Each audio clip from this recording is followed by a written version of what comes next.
Hello বন্ধুরা, স্বাগতম বই যাত্রাতে। আজ আমরা নিয়ে এসেছি এক অসাধারণ বই, মেক ইয়োর বেড। এই বইতে নেভি সিল অ্যাডমিরাল ম্যাকরেভেন আমাদের শেখান কিভাবে ছোট ছোট অভ্যাস, সাহস এবং স্থির মানসিকতা দিয়ে জীবনের সবচেয়ে বড় চ্যালেঞ্জগুলো জয় করা সম্ভব। এই ভিডিওতে আমরা অধ্যায়গুলো ধাপে ধাপে বিশ্লেষণ করব, প্রতিটি অধ্যায়ের গল্প, উদাহরণ এবং মূল শিক্ষাসহ। তাহলে চলুন শুরু করি এবং শিখি কিভাবে প্রতিদিন নিজের সেরাটা দিয়ে জীবনকে আরও শক্তিশালী ও সফল করা যায়। শুরু করা যাক অধ্যায় 1, start your day with a task completed, অর্থাৎ দিনের শুরু হোক একটা সম্পন্ন কাজ দিয়ে। এই অধ্যায়ের লেখক অ্যাডমিরাল উইলিয়াম এইচ ম্যাকরেভেন, যিনি মার্কিন নেভি সিলের একজন অফিসার ছিলেন, আমাদের শেখান জীবনের বড় পরিবর্তন শুরু হয় ছোট ছোট অভ্যাস দিয়ে। একটি সহজ অভ্যাস, বিছানা গুছানো। প্রতিদিন সকালে যখন তুমি ঘুম থেকে ওঠো, সবার আগে তোমার বিছানাটা গুছিয়ে নাও। শুনতে তুচ্ছ মনে হতে পারে, কিন্তু এই ছোট কাজটাই তোমাকে সারা দিনের জন্য তৈরি করে দেয় সাফল্যের মঞ্চে। বিছানা গুছানো মানে হলো তুমি দিনটা শুরু করছো একটি সম্পন্ন কাজ দিয়ে। এটি তোমাকে একটি ছোট সাফল্যের অনুভূতি দেয়, যা তোমার মনকে অনুপ্রাণিত করে পরের কাজগুলোর জন্য। নেভি সিল ট্রেনিংয়ের উদাহরণ। ম্যাকরেভেন বলেন, নেভি সিল ট্রেনিংয়ের প্রথম শর্ত ছিল সুন্দরভাবে বিছানা গোছাও। যদি কেউ একটু গাফিলতি করত, তাকে আবার শুরু থেকে কাজটা করতে হতো। প্রশিক্ষকদের বিশ্বাস ছিল যে নিজের ছোট কাজগুলো যত্ন করে সেই বড় কাজগুলোতেও নিখুঁত হতে পারে। এই অভ্যাসের গভীর অর্থ শৃঙ্খলার সূচনা। বিছানা গুছানো মানে নিজের মধ্যে শৃঙ্খলা তৈরি করা। ছোট সাফল্যের শক্তি, এটি তোমার আত্মবিশ্বাস বাড়ায়। ব্যর্থ দিনের আশ্রয়। যদি কোনো দিন তোমার ব্যর্থ মনে হয়, বিছানায় ফিরে এসে তুমি অন্তত বলতে পারবে, আজ আমি একটা কাজ ঠিকভাবে করেছি। লেখকের বার্তা, প্রতিদিন সকালে বিছানা গুছিয়ে ফেললে তুমি দিনের প্রথম কাজটা সফলভাবে শেষ করবে এবং সেটাই তোমাকে আরও সাফল্যের পথে নিয়ে যাবে। আমাদের করণীয়, প্রতিদিন সকালে ঘুম থেকে উঠেই 2 মিনিট সময় দাও বিছানা গুছাতে। ছোট কাজকে ছোট ভেবো না, এগুলোই তোমার বড় পরিবর্তনের ভিত্তি। দিনের শুরুটা যেন সফলতার অনুভূতি দিয়ে হয়। আমাদের শিক্ষা, ছোট ছোট কাজের সফলতা একত্রে বড় সাফল্য তৈরি করে। অধ্যায় 2, you can't go it alone, মানে তুমি একা কিছুই করতে পারবে না। অ্যাডমিরাল ম্যাকরেভেনের শুরুতেই একটি বার্তা। অ্যাডমিরাল ম্যাকরেভেন বলেন, জীবনের কঠিন সাগরে একা নৌকা চালানো সম্ভব নয়। তুমি যতই শক্তিশালী, বুদ্ধিমান বা সাহসী হও না কেন, তোমার জীবনে এমন এক সময় আসবে যখন তোমাকে কারো সাহায্য, পরামর্শ বা সহযোগিতা লাগবেই। নেভি সিল প্রশিক্ষণের সময় তারা ছোট ছোট দলে ভাগ হতো। প্রতিটি দলে 7 জন করে সদস্য থাকতো। তারা প্রতিদিন সমুদ্রে প্যাডেল চালাতো, তীব্র ঢেউ, ঠান্ডা পানি এবং ঝড়ের মধ্যে। যদি একজন সদস্য ক্লান্ত হয়ে পড়তো, তাহলে বাকিরা একসাথে চিৎকার করে বলতো, প্যাডেল হার্ডার, অর্থাৎ আরও জোরে চালাও। এইভাবেই সবাই মিলে একে অপরকে টেনে তুলতো, কারণ তারা জানতো একজনের দুর্বলতা মানে পুরো টিমের পিছিয়ে পড়া। জীবনের শিক্ষা, এই ঘটনাটি আমাদের শেখায় জীবনে একা বড় কিছু করা যায় না। তুমি হয়তো কিছু দূর এগোতে পারবে, কিন্তু দূর পর্যন্ত টিকে থাকতে হলে পাশে মানুষ লাগবে। বন্ধুর সাহায্য, পরিবারের সমর্থন, পরামর্শদাতার দিক নির্দেশনা, এই 3টে ছাড়া কোনো সফলতার গল্প সম্পূর্ণ হয় না। বাস্তব জীবনের প্রয়োগ, যখন আমরা কোনো কঠিন সময় পার করছি, যেমন ব্যবসায় ক্ষতি, পড়াশোনায় ব্যর্থতা বা মানসিক বিপর্যয়, তখন অনেকেই একা লড়াই করার চেষ্টা করি। কিন্তু লেখক বলেন, একা লড়াই করলে জেতা কঠিন। বরং যদি তুমি কাউকে পাশে পাও যে তোমায় অনুপ্রাণিত করবে, তোমায় শুনবে, তাহলেই তুমি আবার উঠে দাঁড়াতে পারবে। একটি সত্য উদাহরণ, একজন ডুবে যাওয়া সৈনিককে বাঁচাতে দলটির আরেকজন সদস্য নিজের জীবন বাজি রেখেছিল। সে জানতো, যদি আজ আমি তাকে না বাঁচাই, আগামীকাল আমিও একা ডুবে যাব। এই ঐক্যের মনোভাবই ছিল তাদের আসল শক্তি। লেখকের বার্তা, none of us are immune from life's tragedies and none of us can make it through life alone, অর্থাৎ আমাদের কারোরই জীবন বিপর্যয় থেকে মুক্ত নয়, আর কেউ একা সেগুলো পার করতে পারে না। আমাদের করণীয়, নিজের জীবনে কিছু মানুষকে ধরে রাখো যারা তোমায় সত্যিই চায়। সাহায্য চাওয়াকে দুর্বলতা ভেবো না, এটি বুদ্ধিমত্তার চিহ্ন। অন্য কারো প্রয়োজন হলে পাশে দাঁড়াও। মনে রেখো, টিম ওয়ার্কই সব কিছু বদলে দেয়। আমাদের শিক্ষা, জীবনের সমুদ্র পাড়ি দিতে হলে একসাথে বৈঠা চালাতে হয়। অধ্যায় 3, only the size of your heart matters, তোমার হৃদয়ের মাপটাই আসল বিষয়। জীবনে বড় হতে চাইলে তোমার উচ্চতা নয়, তোমার হৃদয়ের শক্তিই ঠিক করবে তুমি কতটা দূর যেতে পারবে। অ্যাডমিরাল ম্যাকরেভেন বলেন, নেভি সিল ট্রেনিংয়ের সময় সবচেয়ে ছোট আর খাটো সৈন্যদের একটি দল ছিল, যাদের ডাকনাম দেওয়া হয়েছিল দ্য মাঞ্চকিন ক্রিউ, মানে ছোট আকারের দল। তারা ছিল শারীরিকভাবে সবচেয়ে সবচেয়ে ছোট, কিন্তু তাদের মনোবল আর পরিশ্রম ছিল সবচেয়ে বড়। সমুদ্রের প্রশিক্ষণ দৃশ্য, প্রতিদিন এই ছোট দলটিকে তাদের সাইজের দ্বিগুণ বড় ঢেউয়ের সঙ্গে লড়াই করতে হতো। তবুও তারা কখনো অভিযোগ করত না, বরং গানের তালে তালে একসাথে বৈঠা চালাতো। তাদের হাসি, একতা আর সাহস দেখে প্রশিক্ষকেরাও অবাক হয়ে যেতেন। লেখক বলেন, তাদের শরীর ছোট ছিল, কিন্তু তাদের হৃদয় ছিল পাহাড়ের মতো বিশাল। এই অধ্যায় আমাদের শেখায়, জীবনে সফলতা তোমার বাহ্যিক আকার, শক্তি বা রূপে নয়, বরং তোমার হৃদয়ের সাহস, স্থিরতা আর মানসিক শক্তিতে নির্ভর করে। তুমি কতটা শক্তিশালী সেটা তোমার শরীর নয়, তোমার মন আর মানসিকতার উপর নির্ভর করে। উদাহরণ হিসেবে ধরো, কেউ যদি তোমাকে বলে তুমি পারবে না, তাহলে মনে রেখো সেটা তাদের সীমাবদ্ধতা, তোমার নয়। ইতিহাসের বড় বড় মানুষ যেমন নেলসন ম্যান্ডেলা, হেলেন কেলার বা মাদার টেরেসা, তাদের কেউই শারীরিকভাবে শক্তিশালী ছিলেন না, কিন্তু তাদের হৃদয়ের শক্তি ছিল অপরাজেয়। বাস্তব জীবনের প্রয়োগ। তুমি হয়তো ছোট শহরের ছেলে, তুমি হয়তো ইংরেজিতে দুর্বল, তুমি হয়তো টাকায় কম, কিন্তু যদি তোমার হৃদয়ে জেদ, আগন আর দৃঢ়তা থাকে, তাহলে পৃথিবীর কোনো শক্তি তোমাকে থামাতে পারবে না। লেখক বলেন, the size of your heart defines the size of your dream. অর্থাৎ কাউকে তার বাহ্যিক গঠন দিয়ে নয়, তার হৃদয়ের গভীরতা দিয়ে বিচার করো। আমাদের করণীয়: 1. নিজের সীমাবদ্ধতা নিয়ে হীনমন্যতায় ভুগবে না। 2. প্রতিদিন নিজের মনকে শক্ত করো, শরীর নয়। 3. অন্যের ক্ষমতা নয়, নিজের আত্মবিশ্বাসেই বিশ্বাস রাখো। 4. জীবনে যত বড় স্বপ্নই দেখো না কেন, তা বাস্তব হয় কেবল হৃদয়ের জোরে। আমাদের শিক্ষা, লেসন, তোমার উচ্চতা বা গঠন নয়, তোমার হৃদয়ের শক্তি বলে দেয় তুমি কত দূর যেতে পারবে। অধ্যায় 4, get over being a sugar cookie, মানে ব্যর্থতা মেনে নাও, অভিযোগ করা বন্ধ করো। জীবনে অন্যায়, কষ্ট বা ব্যর্থতা তোমার পথে আসবেই, কিন্তু তুমি কিভাবে প্রতিক্রিয়া দেবে সেটাই নির্ধারণ করবে তোমার ভবিষ্যৎ। অ্যাডমিরাল ম্যাকরিভেন তার নেভি সিল ট্রেনিং এর একদিনের ঘটনা বলেন। একদিন তিনি আর তার সহযোদ্ধারা পরিদর্শনে ছিলেন। একটা ছোট ভুলের জন্য তাকে শাস্তি দেওয়া হয়। শাস্তিটা ছিল সুগার কুকি হওয়া, মানে তাকে সৈকতের বালিতে গড়াগড়ি খেয়ে মাথা থেকে পা পর্যন্ত ভিজে বালিতে মুড়িয়ে ফেলতে হয়েছিল। তারপর সারা দিন সেই ভেজা বালুমাখা পোশাকে থাকতে হয়েছিল, ঠান্ডা, অস্বস্তিকর আর অত্যন্ত ক্লান্তিকর অবস্থায়। সুগার কুকি মানে কি প্রতীকীভাবে? সুগার কুকি হওয়া মানে হলো তুমি কোনো অন্যায় বা অন্যায্য ঘটনার মুখে কিভাবে প্রতিক্রিয়া দিচ্ছ তা শেখা। কারণ অনেক সময় জীবনেও এমন হবে, তুমি সব ঠিক করেও ব্যর্থ হবে, তুমি সঠিক পথে থেকেও অন্যায় আচরণের শিকার হবে। কেউ তোমাকে অন্যায়ভাবে বিচার করবে, কেউ তোমার কাজকে মূল্য দেবে না, এবং তখনই তোমার ভেতরের শক্তি পরীক্ষা হবে। লেখক বলেন, যেদিন আমাকে সুগার কুকি বানানো হলো,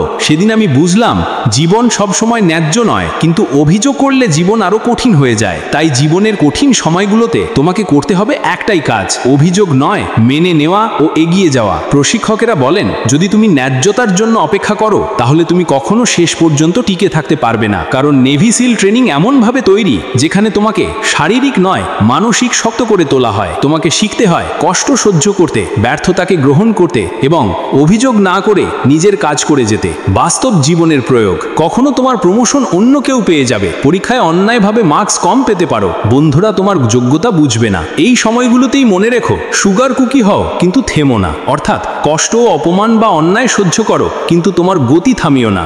জীবন কখনো ন্যায্য নয়, আর তুমি যত তাড়াতাড়ি সেটা মেনে নেবে, তত তাড়াতাড়ি তুমি এগিয়ে যেতে পারবে। আমাদের করণীয়: 1. অভিযোগ না করে নিজের কাজের প্রতি মনোযোগ দাও। 2.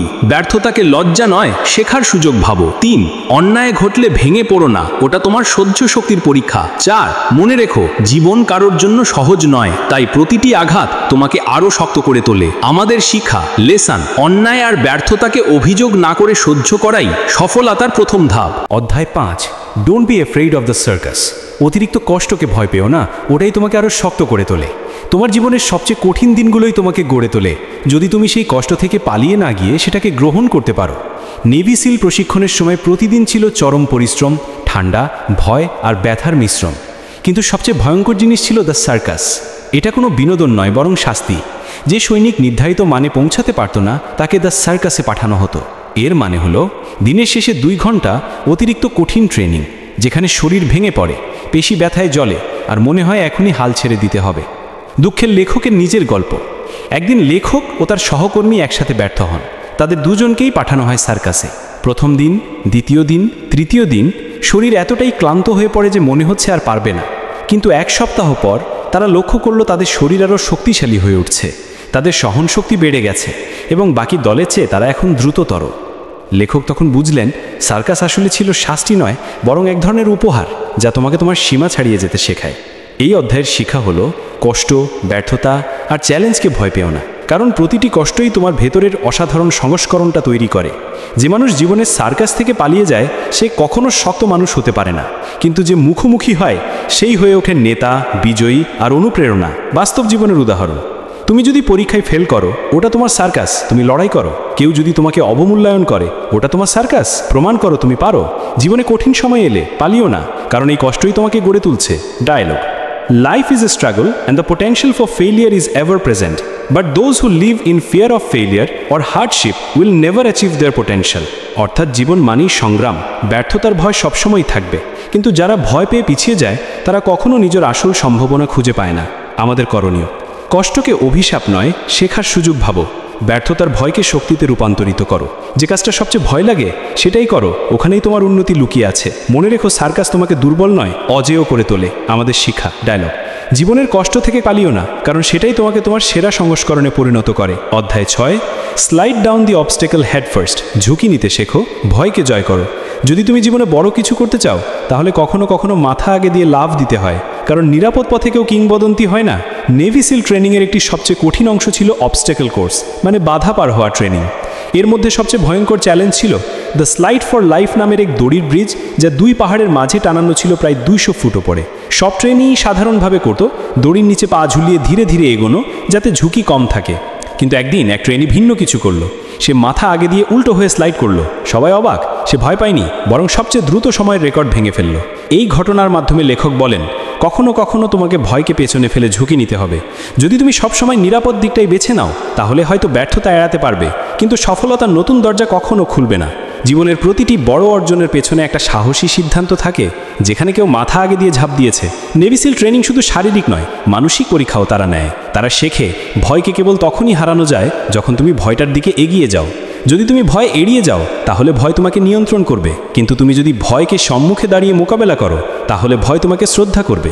বাস্তব জীবনে প্রয়োগ, তুমি হয়তো নতুন ব্যবসা শুরু করতে ভয় পাচ্ছ, হয়তো নিজের স্বপ্নের পথে ঝুঁকি নিতে দ্বিধায় আছো, হয়তো মনে হচ্ছে ব্যর্থ হলে সবাই হাসবে, কিন্তু মনে রেখো, যে মাথা আগে ঝাঁপ দিতে পারে সেই সফলতার অন্য পারে পৌঁছায়। Dialogue, if you want to change the world sometimes you have to slide down the obstacle head first. অর্থাৎ তুমি যদি পৃথিবী বদলাতে চাও তাহলে কখনো কখনো বাধার সামনে মাথা আগে দিয়ে ঝাঁপ দিতে হবে। আমাদের করণীয়, ঝুঁকি নিতে ভয় পেও না, কারণ ভয় তোমার শিক্ষক। নতুন কিছু শুরু করার সাহস রাখো, ব্যর্থ হলেও শিখবে। জীবনে সফলতা আসে যখন তুমি কমফোর্ট জোন ভেঙে ফেলো। ভয়কে নিজের জ্বালানিতে পরিণত করো, থেমো না। আমাদের শিক্ষা। ডায়লগ, ভয়কে জয় করার একটাই উপায়, তার সামনে মাথা উঁচু করে ঝাঁপ দাও। অধ্যায় 7, don't back down from the sharks. মানে ভয় বা দুষ্টতার সামনে কখনো পিছিয়ে যেও না। জীবনে ভয় থাকবেই, শত্রুও থাকবে, কিন্তু বিজয়ী সেই যে ভয়কে চোখে চোখ রেখে বলে, আমি তোমাকে ভয় পাই না। নেভি সিল প্রশিক্ষণের অন্যতম কঠিন অংশ ছিল রাতের সাঁতার প্রশিক্ষণ, মানে নাইট সুইম ট্রেনিং। তাদের সাঁতার কাটতে হতো শার্ক ভরা সমুদ্রে, কোনো লাইট, কোনো নৌকা, কিছুই নয়। প্রশিক্ষকরা বলতেন, যদি তুমি সাঁতারের সময় কোনো হাঙর দেখো তবে পালিও না, থেমে যেও না, আর কখনো পিছিয়ে যেও না। যদি হাঙর তোমার দিকে আসে তবে জোরে একটা ঘুষি মারবে তার নাকে। তুমি বুঝবে সে ভয় পেয়েছে, তুমি না। এই গল্পের লেখক বোঝাতে চান, ভয় কখনো চলে যায় না, কিন্তু ভয়কে জয় করা যায় সাহস দিয়ে। জীবনের শার্ক মানে হচ্ছে তারা, যারা তোমার ব্যর্থতা দেখে হাসে, যারা তোমাকে ভয় দেখায়, যারা তোমার আত্মবিশ্বাস ভাঙতে চায়। কিন্তু যদি তুমি পালাও তারা আরও শক্তিশালী হয়ে উঠবে, আর যদি তুমি দাঁড়িয়ে লড়ো তারা একসময় পিছিয়ে যাবে। নেভি সিল ট্রেনিং শেখায়, courage is not the absence of fear, it's the will to face it. অর্থাৎ সাহস মানে ভয় না থাকা নয়, বরং ভয় থাকলেও কাজ কি করে ফেলা। যখন তুমি তোমার ভয়কে সম্মুখে গিয়ে মোকাবেলা করো তখন তুমি নিজের ক্ষমতা চিনতে পারো। বাস্তব জীবনের প্রয়োগ, তুমি যদি জীবনের কোনো বড় সিদ্ধান্তে ভয় পাও, মুখোমুখি হও। কেউ তোমাকে ভয় দেখালে আত্মবিশ্বাসে দাঁড়িয়ে থাকো। নেতিবাচক মানুষের কথায় কান দিও না, কারণ তারা নিজের ভয় তোমার উপর চাপিয়ে দেয়। জীবনের প্রতিটি সফল মানুষই কখনো না কখনো নিজের শার্কের মুখোমুখি হয়েছে, তবে তারা পালায়নি, বরং সোজা দাঁড়িয়ে লড়েছে। If you want to change the world don't back down from the sharks. অর্থাৎ তুমি যদি পৃথিবী বদলাতে চাও তাহলে ভয় বা দুষ্টতার সামনে কখনো পিছিয়ে যেও না। আমাদের করণীয়, ভয় পেলেও থেমো না, কাজটা করে ফেলো। নেতিবাচক লোকদের এড়িয়ে নয়, দৃঢ়ভাবে সামলাও। নিজের ভয়কে তোমার শক্তি বানাও, দুর্বলতা নয়। মনে রেখো, ভয়কে সম্মুখে দাঁড়িয়ে মারলে ভয় নিজেই পালিয়ে যায়। আমাদের শিক্ষা, ভয় কখনো যায় না, কিন্তু তুমি চাইলে ভয় তোমাকে সম্মান করবে। অধ্যায় 8, B your very best in your darkest moments. মানে অন্ধকার মুহূর্তেও নিজের সেরাটা দাও। জীবনের সবচেয়ে অন্ধকার সময়গুলোই চূড়ান্ত পরীক্ষা, যেখানে তুমি ঠিক কতটা শক্তিশালী তা বোঝা যায়। নেভি সিল প্রশিক্ষণের সময় সবচেয়ে কঠিন দিনগুলো হলো হেল উইক, মানে পুরো সপ্তাহ রাতভর ঘুম ছাড়াই কঠিন ট্রেনিং। এই সপ্তাহে শারীরিক ক্লান্তি, ঠান্ডা, ক্ষুধা এবং ব্যথা এতটাই প্রচণ্ড ছিল যে অনেকেই হাল ছেড়ে দিতে চেয়েছিল। কিন্তু লেখক বলেন এই সময় আমাদের প্রকৃত চরিত্র বেরিয়ে আসে। যখন তুমি শারীরিক এবং মানসিকভাবে বিপর্যস্ত, তখনই দেখা যায় তুমি কতটা দৃঢ়। অন্ধকার মুহূর্ত মানেই বিজয় অর্জনের সুযোগ। যখন তুমি ক্লান্ত, হতাশ বা ব্যর্থ মনে করো, যখন কেউ তোমার পাশে নেই, যখন সমস্ত পরিস্থিতি তোমার বিরুদ্ধ, তখনই তুমি নিজের সর্বোচ্চ শক্তি এবং মনোবল দেখাতে পারো। লেখক বলেন যারা এই মুহূর্তে দাঁড়িয়ে লড়তে পারে তারা জীবনের বড় সাফল্য অর্জন করে। বাস্তব জীবনের প্রয়োগ, পরীক্ষায় ফেল হয়ে হতাশ হওয়া, চাকরিতে ব্যর্থ হওয়া বা ব্যক্তিগত জীবনে বড় থাকা, এই মুহূর্তগুলোই তোমার অন্তঃশক্তি চ্যালেঞ্জ করে। যদি তুমি এই সময় নিজের সেরাটা দাও, তুমি শুধু সমস্যা পার হবে না, বরং আরও শক্তিশালী হয়ে উঠবে।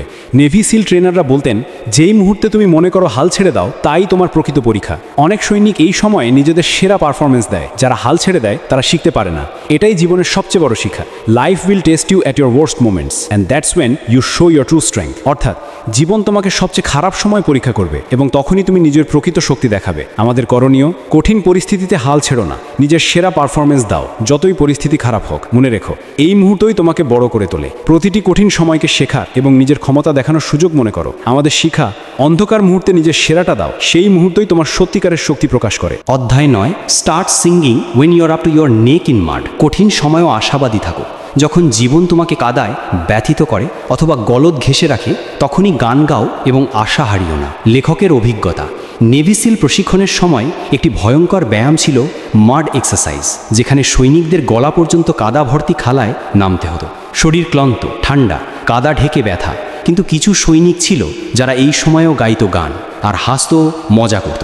লেখক বলেন যারা গান গাইছিল তারা শারীরিকভাবে এতই ক্লান্ত হলেও মানসিকভাবে শক্তিশালী ছিল। এই অধ্যায় আমাদের শেখায় কঠিন পরিস্থিতিতেও ইতিবাচক মনোভাব রাখলে আমরা আরও শক্তিশালী হই। জীবনের কষ্ট থেকে পালানো সম্ভব নয়, কিন্তু কষ্টের মাঝে হাসি বা আশাবাদ ধরে রাখা সম্ভব। লেখক বলছেন যে মানুষ গানে, আশায় এবং ইতিবাচক চিন্তায় নিজেকে ধরে রাখে, সে অন্ধকার সময়ও পার হয়ে যায়। বাস্তব জীবনের প্রয়োগ, কঠিন পরীক্ষায় ফেল করলেও আশা হারিও না, কিছু নতুন শিখতে চেষ্টা করো। চাকরিতে ব্যর্থ হলেও নিজেকে দমিয়ে রাখো না, অন্য সুযোগের জন্য প্রস্তুত হও। জীবনের কঠিন সময়েও ইতিবাচক থাকো, এই মনোবলই তোমাকে এগিয়ে নিয়ে যাবে। লেখক বলেন গান এবং হাসি হলো সবচেয়ে শক্তিশালী অস্ত্র যখন সবকিছু বিপরীতমুখী। নেভি সিল প্রশিক্ষকরা বলতেন যে মানুষ কঠিন অবস্থাতেও আশাবাদী থাকে, সে দ্রুত শিখে, দ্রুত শক্তিশালী হয়। এটাই জীবনের সবচেয়ে বড় উপদেশ।